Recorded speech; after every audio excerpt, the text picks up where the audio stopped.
Whoopah! Bow, bow. What's up, everybody? Johnny Tsunami here, coming to you from the mountains of Idaho here in my fifth wheel, and you guys are in luck. We're going over chapter 1 of the 4 Agreements. If there was one book I would recommend to anyone, this would be the book. The 4 Agreements, it really helped me ground after coming out of Christianity. And let me tell you what, they go into it in chapter 1, man. Oh my goodness. So we have a lot to cover. And this chapter starts out with what you are seeing and hearing right now is nothing but a dream. What? Dreaming is the main function of the mind, and the mind dreams 24 hours a day. So we're living in a dream here in this 3D construct matrix that we're living in. And let me know in the comments what y'all think about that. But then it also goes on to say that the humans before us created the dream of the planet, right? Because we're born into a world that kind of already has these foundational principles in place through society. And that's what this is talking about here. It goes into it. Humans are dreaming all the time. Before we were born, the humans before us created a big outside dream that we will call society's dream of the planet. The dream of the planet includes all of society's rules, its beliefs, its laws, its religions, its different cultures and ways to be, its governments, schools, social events, and holidays. So, if we're always dreaming and we're born into the dream of the planet, then whose dream are we really dreaming? Something to think about. We are born with the capacity to learn how to dream, and the humans who lived before us teach us how to dream, the way society dreams. Lot to ponder there. And going on to page 3 here, it's just talking about the outside dream, uses mom, dad, schools, and religion, churches, right, to teach us how to dream. That's what I was talking about there. So this is program. This is your brain. Your mind was programmed. Big self, big S, the true you, the spirit being inside of you is infinity. So can it really be programmed, that deep part of you? Well, we signed up to come here to work through all of this. And that's what he's talking about here. And what he goes into here on page 3 is he starts talking about our attention. And attention to me equals focus. And focus is a very strong, could be the very most strongest tool that we have. I'll close this window. Here on earth is our focus, our attention. And he goes into this. Attention is the ability we have to discriminate and to focus only on that which we want to perceive. We can perceive millions of things simultaneously, but using our attention, we can hold whatever we want to perceive in the foreground of our mind. The adult around us hooked our attention and put information into our minds through repetition. That is the way we learned everything we know. See, this is the programming. Our attention was guided as children. Okay? So, I love how he's just breaking this down. I mean, he's going... I love this because it's who I am. I like getting to the root of things. What are we working with at the foundation of this complex trauma that I have, that I've learned about and worked through? You know, like because it's always at the root or the foundation that we got to go to undo what we got programmed with, what we learned. And a lot of this is subconscious. We don't even realize it. But it all happens when you're a child. And you can go to YouTube and check out all my other videos about it, because everything I'm talking about, this is confirming it right here. This is cool. By using our attention, we learned a whole reality, a whole dream. We learned how to behave in society. When you were in school, you sat in a little chair and put your attention on what the teacher was teaching you. When you went to church, you put your attention on what the priest or minister was telling you. It is the same dynamic with mom and dad, brother and sister. They were all trying to hook your attention. Children compete for the attention of their parents, their teachers, their friends. Look at me. The need for attention becomes very strong and continues into adulthood. Don't we all want attention? Because wanting attention is really wanting love. Because what is love? Love is being seen, heard, and valued, or seen, heard, and held, or seen, heard, and valued. So that's why we're looking for attention. Attention, another word for that, the way attention's used here, is love. So, beginning with the language that we speak. Language is the code for understanding and communicating between humans. Every letter, every word in each language is an agreement. There goes the word agreement, the 4 agreements. There we're talking, the first time he uses the word agreement here.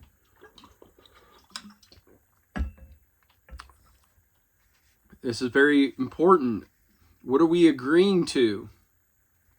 Once we understood the code, our attention is hooked and the energy is transferred from one person to another. What's the most important thing you have in this avatar suit? Energy. What controls our energy? Our thoughts and emotions.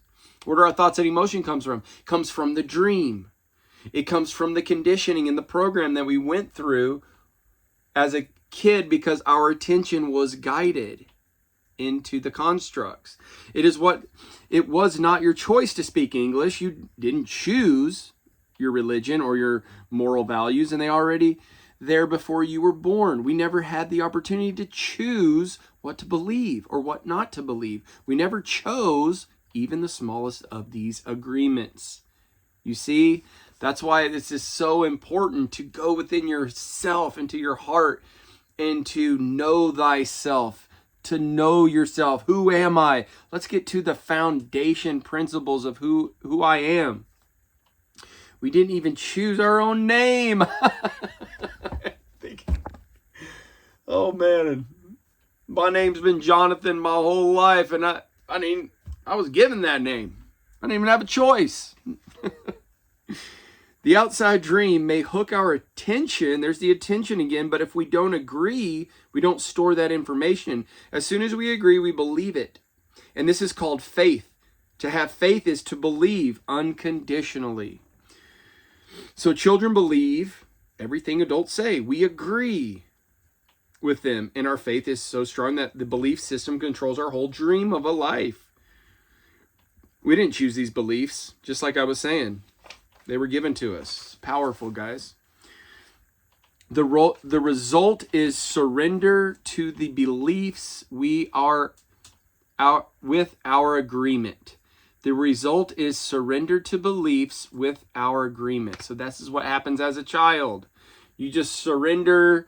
You end up just believing, and this becomes an agreement. So, wow. You know, the word surrender used here is a very powerful word. I feel like, you know, surrendering your thoughts is a very powerful thing. Surrendering your mind to bring it into the obedience of the heart. Make the mind work for you instead of you working for the mind. So this is where it's very important knowing that you're the observer of your thoughts. Who's observing that? Your spirit. The true you, that when this flesh suit takes its last breath, the spirit continues on. So it's all about learning how to get back into that spirit body, right? Consciousness. I call this process the domestication of humans. Whenever you surrender to the beliefs with our agreements, I call this the domestication of humans. And through this domestication, we learn how to live and how to dream. We've been domesticated, y'all. Oh my goodness. It's like an animal. We judge ourselves, judge other people, we judge the neighbors. We are told you are a good boy, you're a good girl, you're a bad girl, or you're a bad boy. We try to please mom and dad, we try to please the teacher at school, we try to please the church. And so we start acting, we pretend to be what we are not because we are afraid of being rejected. I like how he says that. We are not to be what we are not. Or let me turn the page here and go back. This is really good. We start acting, we pretend to be what we are not because we are afraid of being rejected. So see, I believe that there are so many people in this world that are just acting and they don't even know they're acting. They think it's them, but they've been living through their mind since they were a kid this whole time. All this I'm talking about, this dream, it's just, we're just going through these motions, not connected to the true self, the most powerful self. The love is so powerful, that energy of love. And it takes courage to break through, to get to this place, to get your mind out of the way. Some people call, religion, turn that into the devil, right? Our minds, really it's our minds. And so here on page 8, I circled this. The domestication is so strong that at certain point in our lives, we no longer need anyone to domesticate us. Wow. We don't need mom or dad or the school or the church to domesticate us. We are so well trained that we are our own domesticator. And then what do domesticators do? They have babies and then they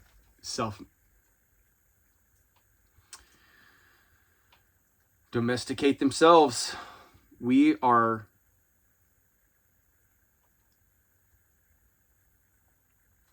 auto domesticated animal. We are an auto domesticated animal. That's a long word. That's cool though. We base all of our judgments according to the book of law. Even these judgments go against our own inner nature. One by one, all these agreements go into the book of the law, and the agreements rule our dream.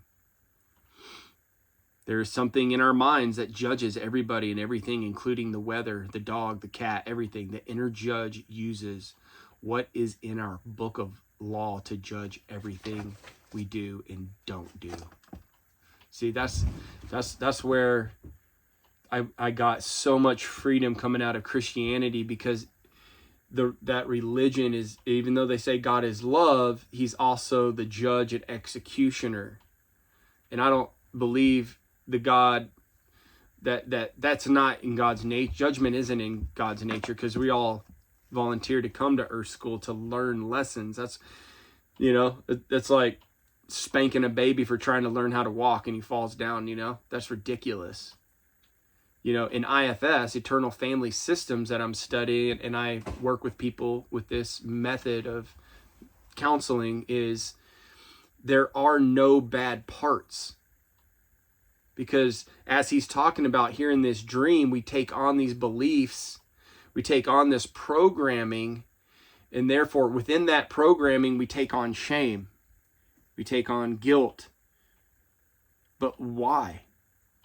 It's because you're a good boy or a bad boy, right? It's this construct that we failed somehow.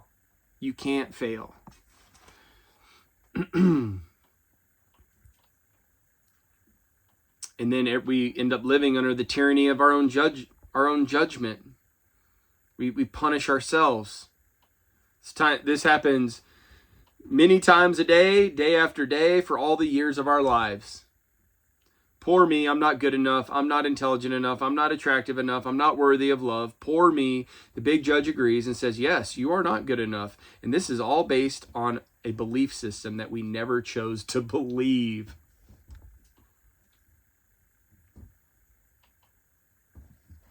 Did that sink in? Did you hear that? Goodness gracious, dude. It's crazy. I hope this is freeing y'all up. This book freed me up, man. This book came along perfect time in my life. Actually, it came not too long before I started the Lift program with the Tim Fletcher platform that I am now working with. Even if the book of law is wrong, it makes you feel safe. Boom, I wrote down in the book. Even if the book of law is wrong, it makes you feel safe. And this is why I have compassion for people who are in Christianity. Because I once was in Christianity. So I get it. I get it. This is the greatest sentence of why I have compassion. Because even if the book of law is wrong, it makes you feel safe. And this safety is why people can't get out of the conditioning we're talking about, of that dream, is because they feel safe in there. I felt safe in there. And then for 5 years after getting out, it took 5 years for me to find this book and to join the Lift program with the Tim Fletcher platform before I had some significant breakthrough. But for many years, I got a couple coaches here and there. I was morally living a good life, you know, like I was a good person. I wanted to always do the best I could in my marriage, with my kids, with, you know, myself, with others. I treat others how I want to be treated. But something I just couldn't get grounded until this book. That's why I love this book. That is why we need a great deal of courage to challenge our own beliefs. Just as the government has a book of laws that rule the society dream of our belief system, is the book of laws that rules our personal dream. See, there's government books, religious books that put this belief system in us that created faith as a child, and we agreed with it. So that's faith. That's the paradigm. How many times do we pay for one mistake? The answer is thousands of times. The human is the only animal on earth that pays 1,000 times for his mistakes. I just underlined that. I thought that was just right on.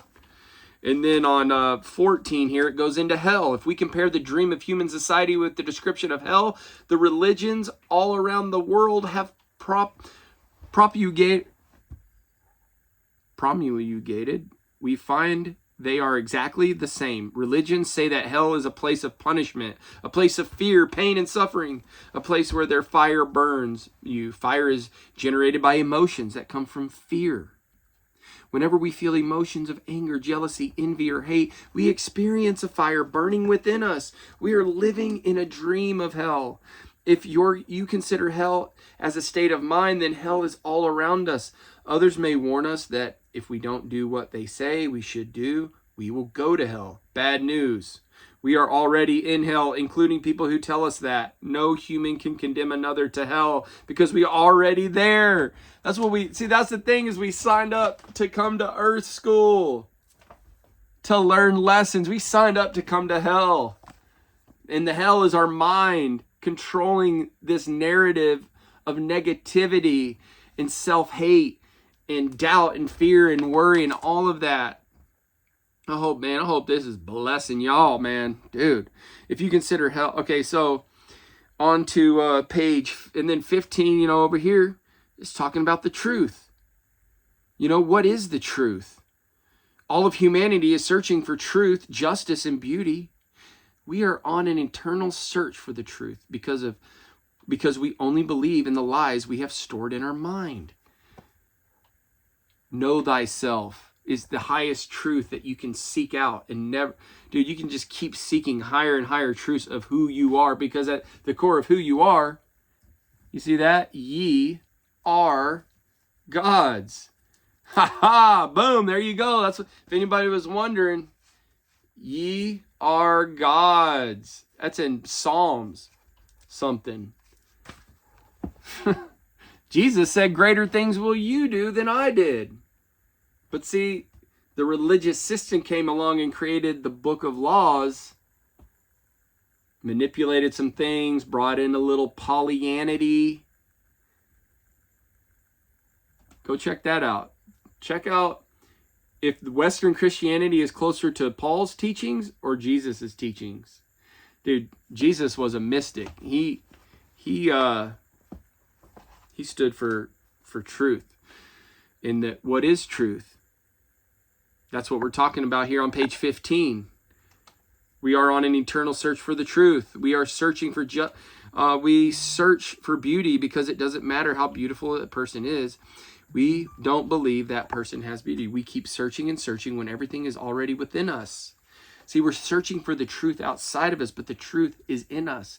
And everybody's truth, see, this is what I think truth is. Truth is each person's individual perspective of the world or the dream. Everyone's in their own dream. So everyone has their own unique truth and perspective. But we're all one. So think about that. There is no truth to find. Wherever we turn our heads, all we see is the truth. But with the agreements and beliefs we have stored in our mind, we have no eyes for this truth. We don't see the truth because we are blind. What blinds us are all of those false beliefs we have in our mind. We have the need to be right and to make others wrong. We trust what we believe, and our beliefs set us up for suffering. Our mind makes us suffer. Our spirit man never makes us suffer because our spirit is always good. It's always seeking out love, being seen, heard, and held, valued by yourself, seeing your own image in the likeness of the Creator. Dude, I had to look it up, but it was John 8:31 and 32, and it says, and you will know the truth, and the truth will set you free. So if you ever pondered what that scripture meant, I gave a big clue on what the insight is, and you will know the truth. What is truth? You. You are truth. So this is saying when you know you will be free.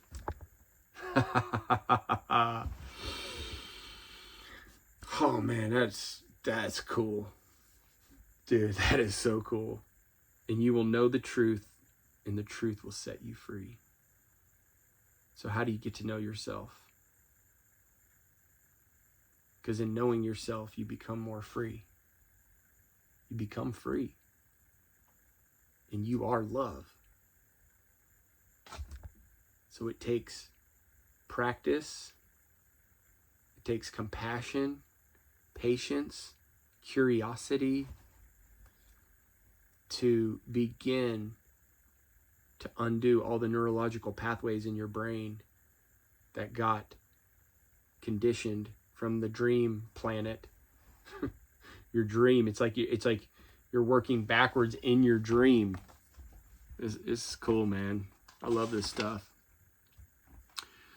Your whole mind is a fog, which the Toltecs called the mitote.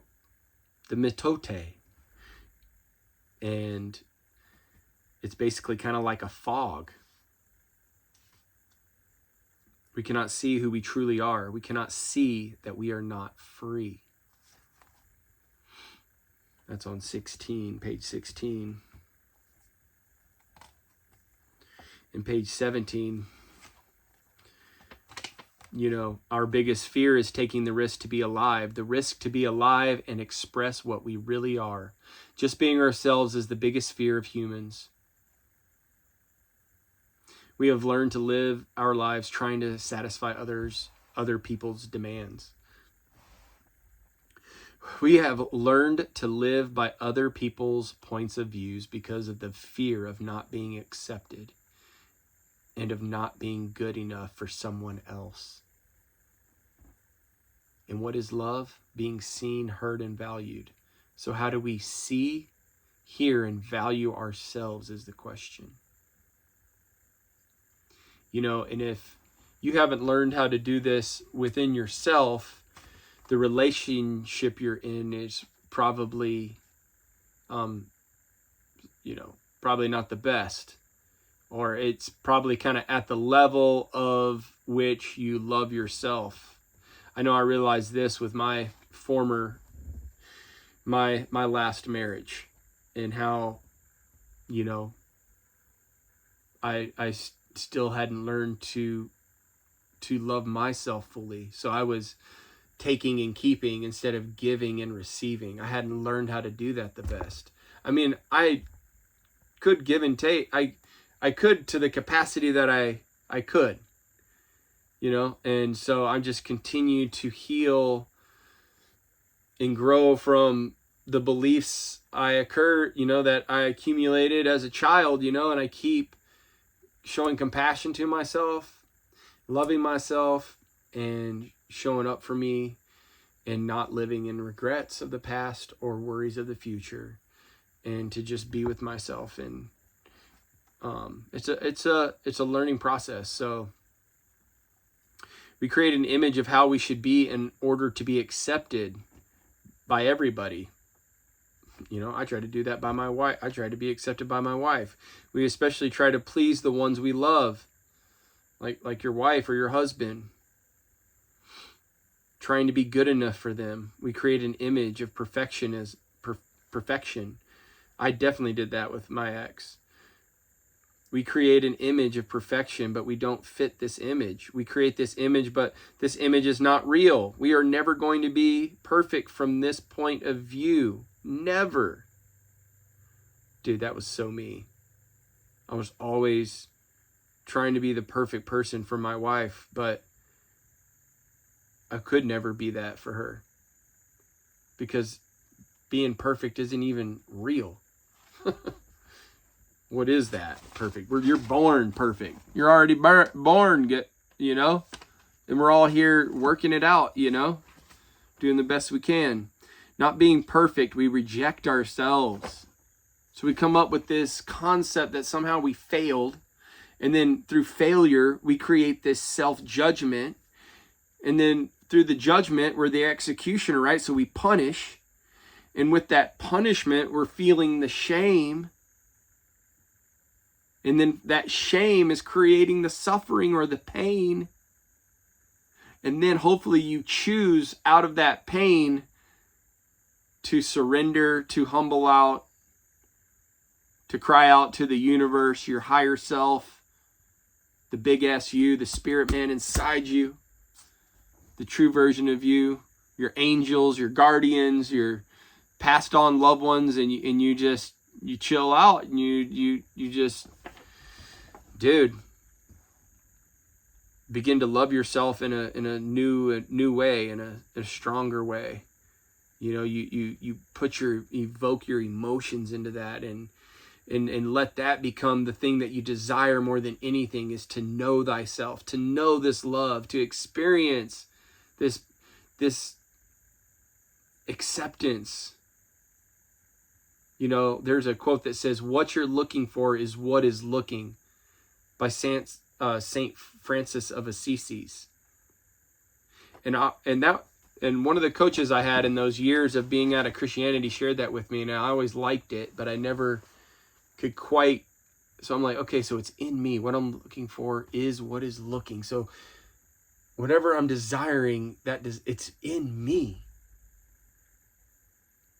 So shout out Dale Hoffman. He was my coach, and he's the one who told me that quote. Thanks, Dale. And that happened in an IFS session, Internal Family Systems session, where I met the big self, met a 10-year-old version of me, and it was a powerful experience. Ugly face crying, and energy shooting out of my body, and bliss taking over, and laughter, uncontrollable laughter started to happen. And it was like such a real moment where my spirit man, my higher self, you can call it God, universe, whatever, source energy, just And I felt it, and it was so, and that's experiencing it just makes it, I don't have to believe, because I experienced it and I am it, and it was beautiful. I'm not sure how I got off on that, but man. Yeah, because we're talking about, you know, being perfect for someone else, being perfect for ourselves, and we get trapped in this thing. It's just not good. You know? But nobody abuses us more than we abuse ourselves. And it is the judge, the victim, and the belief system that makes us do this. Dude, this chapter is so good. It's hard not to just read the whole thing. So that was, so on 20 here. In your whole life, nobody has ever abused you more than you have abused yourself. Wow, facts, y'all. Dang. If you abuse yourself very badly, you can even tolerate someone who beats you up, humiliates you, and treats you like dirt. Why? Because in your belief system, you say, I deserve it. This person is doing me a favor by being with me. I'm not worthy of love and respect. I'm not good enough. Self-abuse comes from self-rejection, and self-rejection comes from having an image of what it means to be perfect and never measuring up to that ideal. I know I have taken on, you know, emotional and like verbal abuse in relationships where, you know, I would sit through my partner's processing till she got breakthrough. And sometimes that was, you know, 2 hours, 4 hours, 8 hours, 2 days, whatever it was. I'm not even exaggerating. And I thought that that was me being loving, but in reality, it was me not having a boundary. And I took on that because I thought there's something wrong, you know, that there's something wrong with me. You know, I was like thinking I wasn't good enough. So we're coming up to, man, hope you guys have enjoyed this.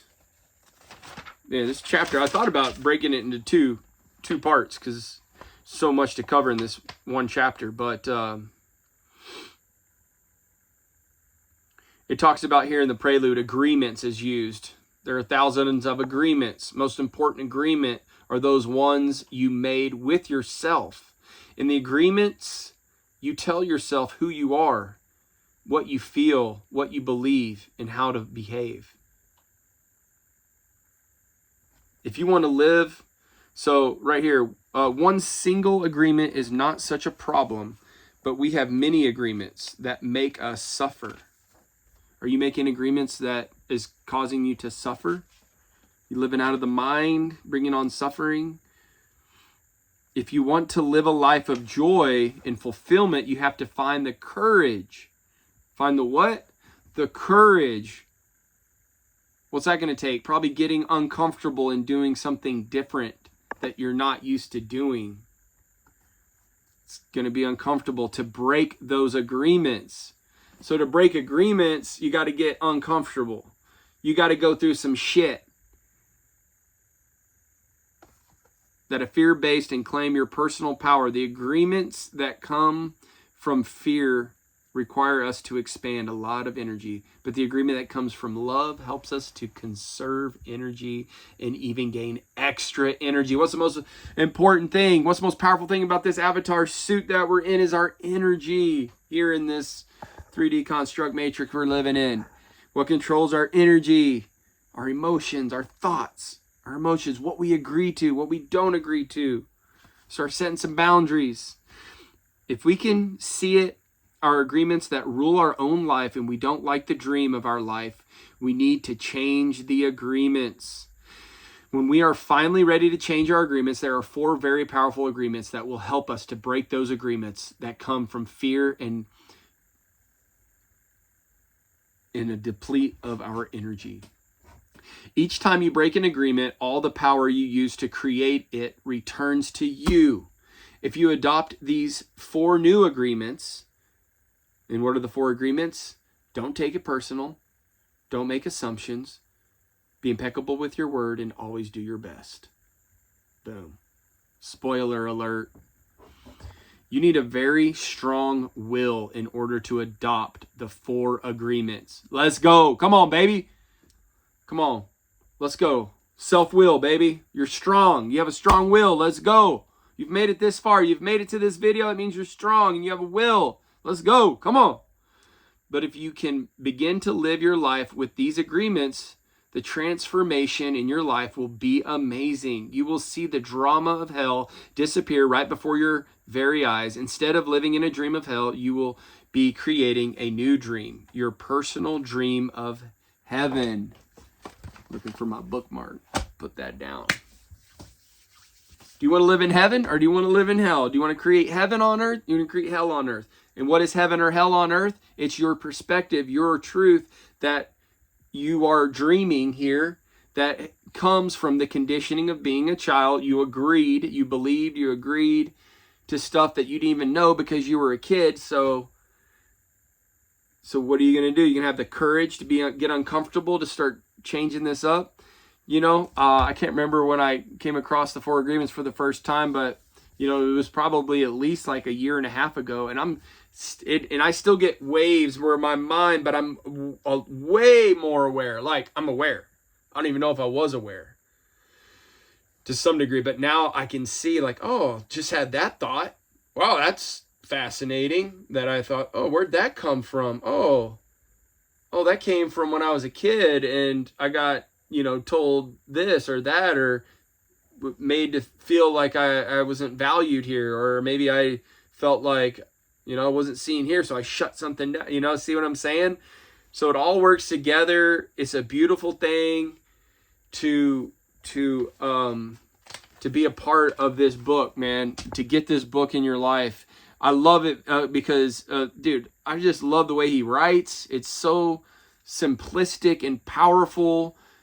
And you know, it's like, dude, we can memorize these 4 things. That's not hard. And then you can go, oh, I just took that personal. Oh, what's going on within me for me to take that personal? And dude, sometimes I definitely still take things personal. And I'm like, wow, I'm taking that personal. What's going on? Oh, I just made an assumption that person did that because So you know, but see, it helps you catch your thoughts because we're not our thoughts. We're the observer. So that's empowering. So I'm empowering you right now with some knowledge to help you to help you live in heaven, to help you live in a heavenly perspective and not a hell perspective. So, man, y'all, I hope this blesses y'all. I love you guys. Dude, like, comment, subscribe, hit the bell notification. Let's do this together. I'm just starting out. But I wanted to, with the YouTube thing, but I wanted to start with, you know, something that is precious to me, you know, and this really helped me on my journey. And so, thank y'all for tuning in. And, dude, share this, buy the book, share the book, because it's amazing. All right, guys. Blessings. Love you guys.